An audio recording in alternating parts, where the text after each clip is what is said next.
Halo teman-teman pencinta sepak bola, selamat datang di analisis bedah taktik kita hari ini. Langsung aja kita bahas momen yang luar biasa epik ini. Hari ini kita bakal membedah salah satu pergeseran taktik paling dramatis dan jujur aja paling mencengangkan sepanjang sejarah Piala Dunia 2026. Laga di Seattle antara Belgia dan Senegal ini bukan cuma pertandingan biasa loh. Ini benar-benar panggung masterclass dari sebuah perubahan strategi yang berujung pada keajaiban. Sebagai analis, saya bisa bilang kalau laga babak 32 besar ini ngasih kita pelajaran mahal banget soal momentum, mentalitas baja, dan pastinya keberanian absolut seorang pelatih buat merotasi pemainnya. Coba deh kalian bayangin skenario gila ini. Gimana caranya sebuah tim bisa bangkit dari ketertinggalan 2-0 padahal waktu normal cuma sisa 5 menit? Maksudnya, secara logika sepak bola, ngelawan tim yang lagi on fire, ini tuh nyaris mustahil. Biasanya kan kita langsung mikir, wah ini mah pemain udah putus asa, taktik berantakan, mental udah hancur. Tapi, apa yang dilakuin Belgia di laga ini benar-benar nentang semua hukum logika itu. Nah, buat paham gimana keajaiban ini bisa kejadian, kita harus ngerti dulu seberapa parah dan kacaunya situasi Belgia sebelum menit-menit krusial tersebut. Oke, kita masuk ke fase pertama. Dominasi awal Singa Terangga yang berfokus pada eksploitasi sayap dan transisi cepat. Sejak awal, Senegal ini benar-benar ngasih 4 ancaman taktik yang bikin pertahanan Belgia lumpuh total.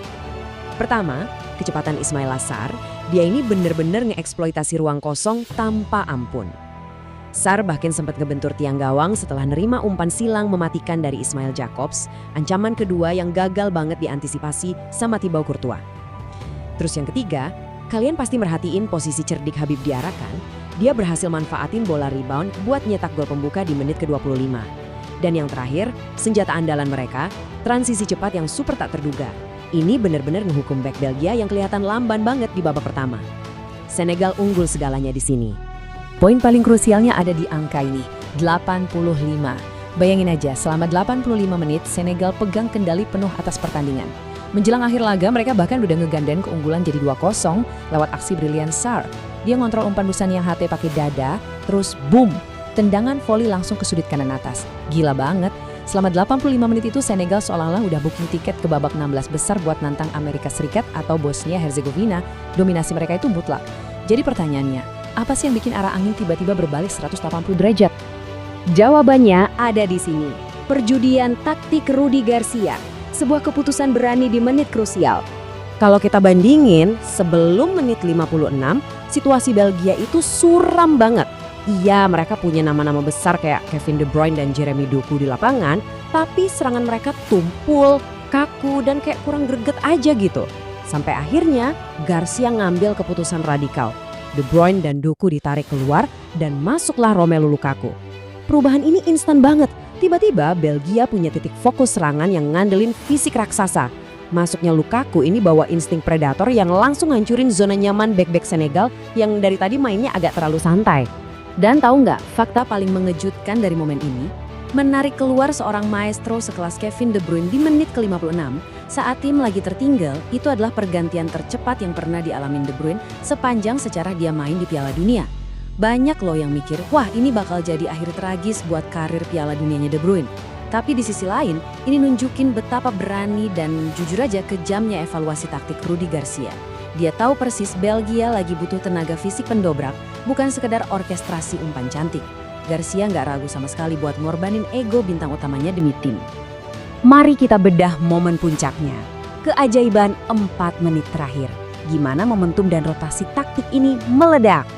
Mulai dari titik ini, segalanya terjadi dengan kecepatan yang bikin kita semua cuma bisa melongo. Di menit ke-86, Belgia yang tadinya kelihatan udah mati kutu, tiba-tiba nyala. Umpan silang Thomas Meunier dieksekusi sempurna banget di tiang dekat sama Lukaku, 2-1. Nah, cuma selang 3 menit, di menit 89, sundulan Yuri Tielemans sukses nyamain kedudukan. Coba deh rasain urgensi dan kekacauan luar biasa yang terjadi cuma dalam rentang waktu 3 menit itu. Dan puncaknya, jauh di ujung waktu tambahan perpanjangan waktu, tepat di menit 125, Tielemans nyegel kemenangan lewat titik putih. Sebuah lonjakan momentum akhir yang benar-benar dahsyat. Kalau kita perhatiin lebih detail, proses gol penyama kedudukan di menit 89 ini sangat brilian secara taktik tapi juga lumayan ironis. Semuanya berawal dari kombinasi Leandro Trossard dan Tielemans. Lucunya, dua pemain ini tuh sempat ketangkep kamera berdebat hebat loh pas hydration break, tapi pas momen krusial, ego mereka disingkirin demi ngebangun serangan indah yang mancing kiper Senegal Mory Diaw buat keluar dari sarangnya. Disitulah terjadi kesalahan antisipasi fatal dan Tielemans langsung ngehukum Senegal pakai sendulan melambung cantik yang masuk mulus ke gawang kosong. Eksekusi super mematikan dari peluang yang gak terduga. Selanjutnya, kita masuk ke drama VAR dan penalti, puncak ketegangan di akhir perpanjangan waktu. Tepat saat fisik pemain udah bener-bener di batas limit di akhir perpanjangan waktu, tibalah momen penentu yang sesungguhnya. Setelah tendangan Dedi Lukebakio sempat ngegetar mistar gawang, ada satu tackle putus asa dari Lamine Camara ke arah Tielemans. Dan ini dia yang bikin jantungan, peninjauan VAR yang panjang banget.